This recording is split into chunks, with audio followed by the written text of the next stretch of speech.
السلام عليكم ورحمة الله تعالى وبركاته. اللهم صل وسلم على سيدنا محمد. كيفكم؟ كيف حالكم؟ نتمنى تكونوا كامل بخير وفي صحة وعافية.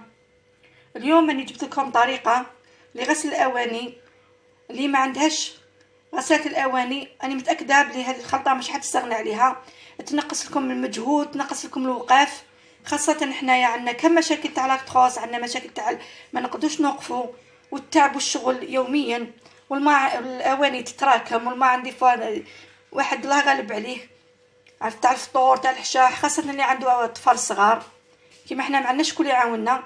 بحثت عن طريقة اللي تسهل لي غسيل الاواني، جربت شحال من طريقه، لكن هذه الطريقه الانسب اللي في غسل الاواني يخرجوا نقايه ما شاء الله. اول شيء باش نقول لكم لازم الماء عندكم تكونوا كامل، نحيط لهم كامل واش يكون فيهم كيما هكا، تنقوهم من الاوساخ. نقول لكم واش نستعمل. عندي مسحوق غسل الاواني، ماشي سائل، احنا نسحقوه مسحوق خاطر هذا يرغون اكثر من الماء. عندنا بيكربونات الصودا، عندنا فنجان او فنجان شاي خل الكحولي، عندنا هذا صودا مبلوره او كريستو دو سود. هذه هي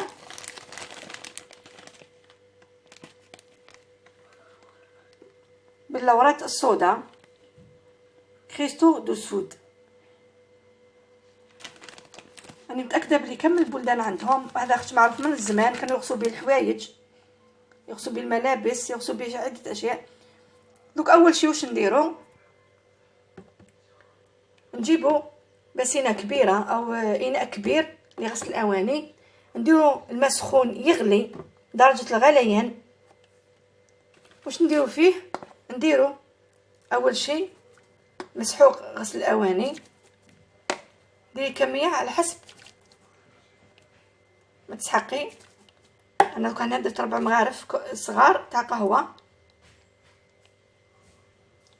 المهم لازم يكون نشوفوا بلي راه يرغون،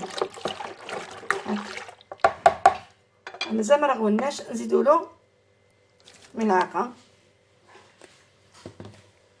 نروحوا دوكا الان البيكربونات نديروا ملعقه كبيره هكا، نزيدوا نديروها، نديروا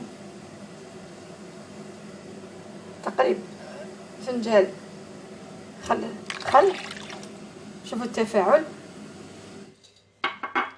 ونزيدوا ملعقه كبيره تاع بلورات الصودا، كان معروف عندنا بالكريستو. هذا نخلونا نديروا ملعقه كبيره.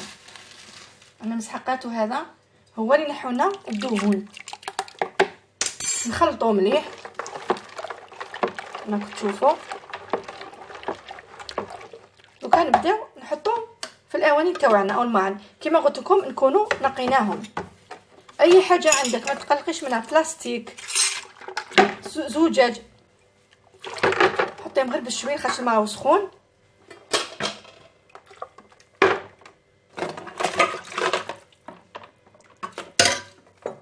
صدقوني خاصه شوفوا انا عمرت كامل الماء اللي عندي، الاواني اللي عندي هي خاصه هذه الخلطه تخرج بزاف حاجات تكون مسخه. وانا اليوم انا خليت الماء يتراكموا عندي، ما حبيتش نغسلهم باش نوريكم هذه الخلطه، ونقول لكم انا دوك خلوها هكا هذه الخلطه حتى شويه الماء يدفى، واحد نص ساعه ولا ساعه حتى ساعه، عاودوا لي ليهم ونوريكم كيفاه النتيجه. بعد ما الماء تاعنا شويه دفى نقدروا ندخلوا فيه يدينا، عاودنا ولينا الماعن. شوفوا شوف الزجاج تاعو كيف يخرج. شوفوا اي حاجه كيما هنا اليدين ولا، صدقوني هذه الخلطه ترجع لكم الماعن ما شاء الله عليهم. باش نشلوها. شوفوا الانوكس ها هو. هذا نطيب به الشاي نخرجوا لداخل. شوف صدقوني ما زدت حتى حاجه عليها. هذا يوميا نطيب به لاتاي، نطيب به الشاي، بصح ما كاش لي امن بلي شوفوا شوف هكا خفيفه وحنا كل اوساخ شوي شوي غير هكا. هادو خزروا فيه. شوفوا لك اي حاجه نطيبوا فيها الشاي دير لنا الاصفرار. صدقوني هذا عنده واحد 7 سنين وين شريته مازال ما جاتش كامل فيه ريحه مام هنا. شوفوا ها غير بهكايا ندخلوه نخرجوا فيه من الجهه هكا. هاي عندي ثاني هذا الكاسرة تاع الحليب. شوفوا حق انبلع درتها غير باش تشوفوا هذه الخلطه فعاله. هذا خليته بلاني بالشلاله تاع الحليب.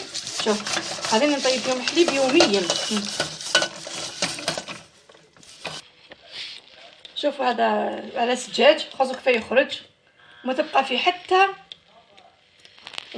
اشاره تاع. دوك نشلوهم وزيد نعطيكم اشاره، نزيد نعطيكم معلومه اخرى.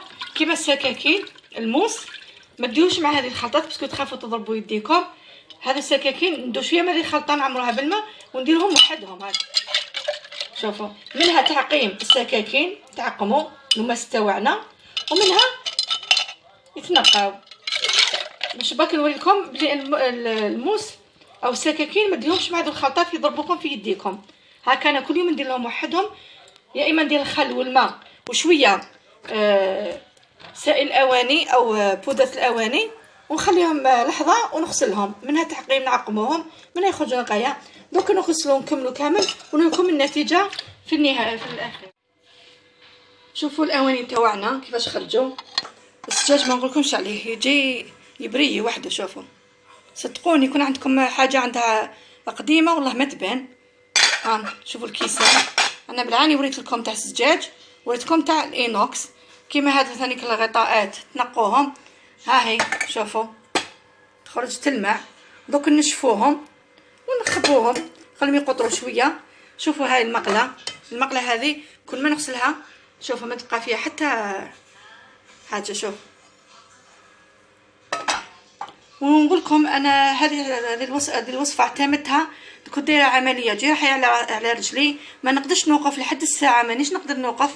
يعني هذه الخلطه درتها نديرها بخاسك يوميا والحمد لله ما عنديش مشاكل في المعاني. شوفوا كيف دايرين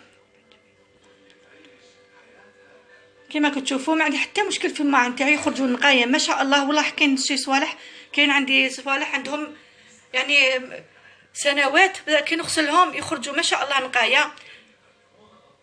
نتمنى تجربوا الوصفه هذه وترجعوا لي الخبر عليها. انا صدقوني قلت لكم والله نعتمدها. ونقول لكم حاجه اللي ما لقاتش كريستو او هذاك كريستو دو سود ولا بلورات الصودا تستغنى عليه. هو يحوش هذاك واش الدور تاعو كاش زيوت ولا ينقيهم منها. تستعمل غير مسحوق الاواني بكربونات والخل يكفي وما سخون. في الاخير نتمنى تعجبكم الوصفه وتجربوها وتعطوني بالخبر. ماذا بيا كامل تنجح. كما قلت لكم الوصفه هذه انا معتمده عليها وان شاء الله بربي وعطيتها لكم بكل مصداقيه والله عطيتها لكم كيما نخدم بها انايا.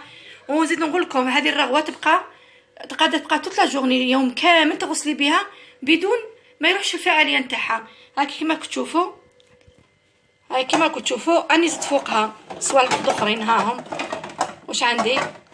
اني زدت فوقها كامل مع اللي بقاو لي هاهم وصدقوني يخرجوا لكم ما شاء الله عليهم.